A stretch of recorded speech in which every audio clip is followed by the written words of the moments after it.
Assalamualaikum warahmatullahi wabarakatuh. Perkenalkan, nama saya Rini Syafitri dari kelas 10 MIPA 4. Hari ini saya akan bahas tentang perkembangan teori atom. Sebelumnya kita akan kenal dulu sama struktur atom. Struktur atom merupakan satuan dasar materi yang terdiri dari inti atom beserta awan elektron bermuatan negatif yang mengelilinginya. Di sini ada gambarnya. Partikel dasar atom terdiri dari proton, merupakan atom bermuatan positif, elektron bermuatan negatif, dan neutron, atom yang tidak bermuatan atau bersifat netral. Di sini ada gambarnya. Di sini ada elektron, proton, neutron, yang termasuk sini inti atom. Notasi atom. Di sini ada gambarnya notasi atom. A, nomor massa, ini atau neutron. D, nomor massa itu bisa ngitung neutron. Neutron itu A dikurangi Z. Z itu nomor atom atau jumlah proton. Jumlah proton sama dengan jumlah elektron. Lalu ada X, lambang unsur. Di sini ada contohnya. Bisa dilihat ya contohnya. Kita masuk ke teori atom. Teori atom yang pertama yaitu teori atom Dalton yang dicetuskan oleh John Dalton. John Dalton mengemukakan pendapatnya terkait teori atom sebagai berikut. Pertama, atom merupakan bagian terkecil dari sebuah materi dan tidak dapat dibagi lagi. Atom digambarkan dengan bola kecil yang sangat kecil. Unsur memiliki atom yang identik dan berbeda-beda. Atom-atom bergabung untuk membentuk sebuah senyawa dengan perbandingan bilangan bulat serta sederhana. Atom tidak bisa diciptakan atau dimusnahkan. Di sini juga ada kelemahannya ya. Yang pertama, tidak dapat menjelaskan bagaimana cara atom tersebut saling berkaitan. Lalu, tidak dapat menjelaskan hubungan antara larutan senyawa dengan daya hantar sebuah arus listrik, karena atom merupakan bagian terkecil unsur atau benda yang tidak bisa dibagi lagi. Tidak dapat menjelaskan sifat listrik materi. Tidak bisa menjelaskan perbedaan antara atom unsur yang satu dengan atom unsur lainnya.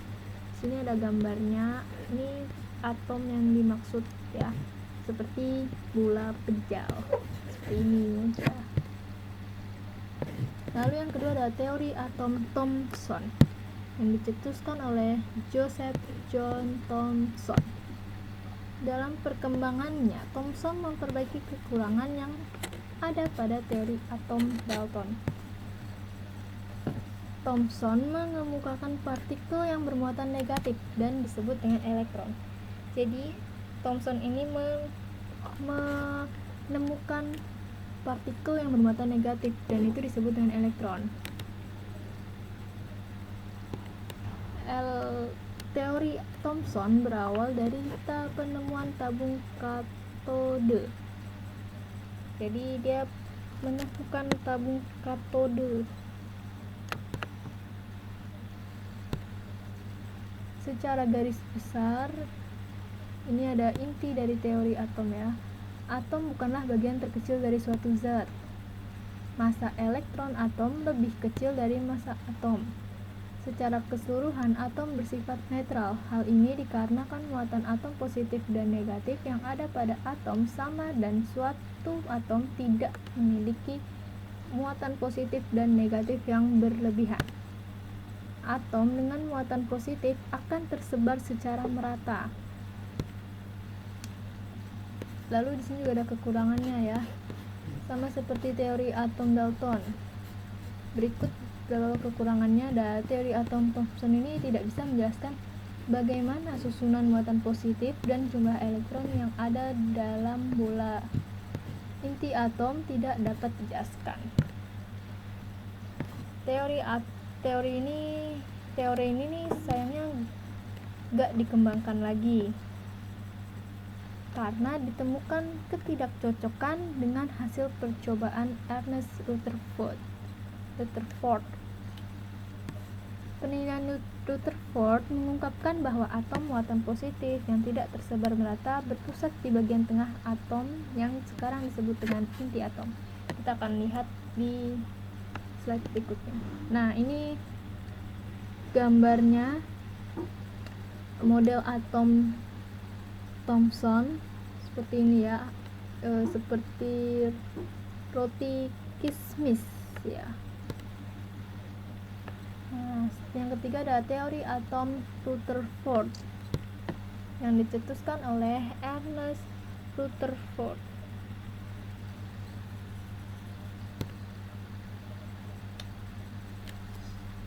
Rutherford ini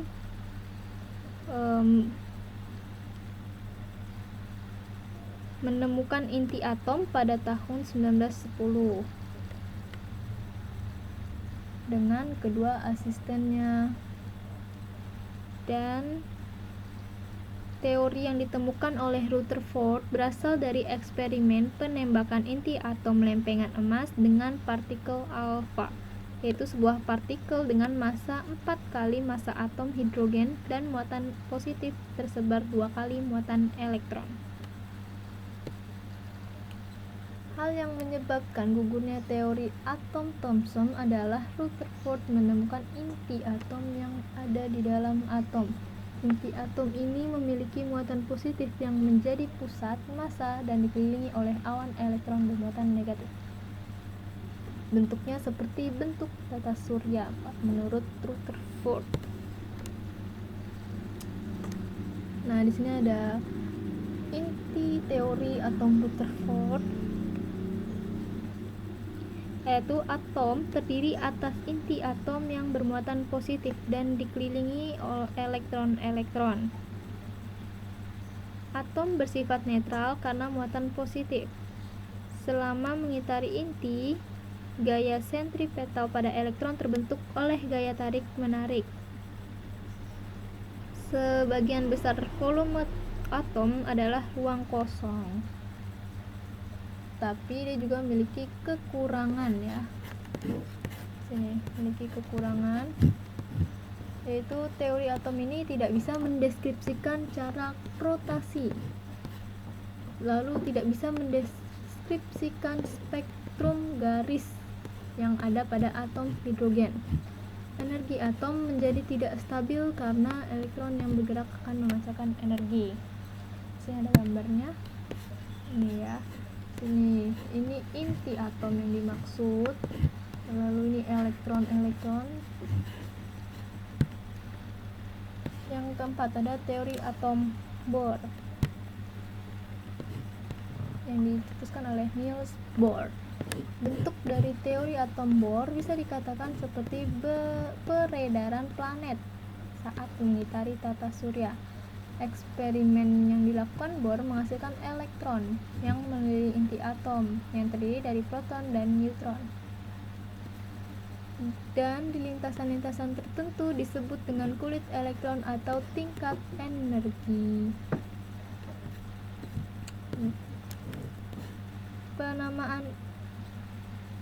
Penamaan teori atom Bohr terjadi karena model atom Bohr merupakan modifikasi dari atom Rutherford. Sini ada simpulannya. Bisa dilihat elektron mengelilingi atom pada orbit tertentu. Selama berada dalam lintasan, energi elektron tetap sehingga tidak ada energi yang diserap. Elektron hanya berpindah dari satu kulit ke kulit lainnya. Lintasan yang diperbolehkan elektron adalah lintasan yang mempunyai momentum sudut kelipatan bulat. Sini juga ada kelemahannya ya. Tidak dapat menerangan spektrum atom yang lebih besar daripada hidrogen dan tidak bisa menjelaskan efek Zeeman. Sini ada gambarnya. Ini inti atomnya, ini elektronnya. Lalu yang terakhir ada teori atom mekanika kuantum yang dicetuskan oleh Werner Heisenberg dan Erwin Schrödinger. Penelitian Schrödinger ini berdasarkan hipotesis de Broglie dan Hesbinger berdasarkan asas ketidakpastian. Dari asas ini, Hesberg menyimpulkan bahwa terdapat suatu keterbatasan dalam menentukan posisi dan momentum elektron. Teori atom mekanika kuantum tidak bisa dikatakan sebagai teori paling mutakhir. Bisa dikatakan teori paling mutakhir. Jadi ini paling bagus ya, paling tepat seperti itu. Ini ada gambarnya, ada inti atomnya. Nah, ini kebolehjadian menemukan elektron. Nah, ini juga hampir sama dengan tadi ya, nomor. Kita lihat ada Demokritus. Yang pertama itu oleh Demokritus, yang menemukan atom itu adalah Demokritus, yaitu bagian terkecil dan tidak dapat dibagi lagi. Ada Dalton, Thomson, Rutherford, Bohr, Schrödinger. Ini bisa kalian lihat. Dari pertama itu dari Demokritus ya, yang mencetuskan atom pertama kali itu Demokritus, yaitu yang tidak dapat dibagi lagi, unsur terkecil. Kalau menurut Demokritus itu materi tersusun atas partikel terkecil yang tidak dapat dibelah lagi dan dinamakan atom. Nah, di sini model atomnya bisa dilihat lagi. Ini Dalton, sini ada Thomson, ada Rutherford, dan lainnya. Terima kasih. Terima kasih. Mohon maaf bila ada kesalahan kata. Boleh mohon maaf bila ada kesalahan kata. Terima kasih. Wassalamualaikum warahmatullahi wabarakatuh.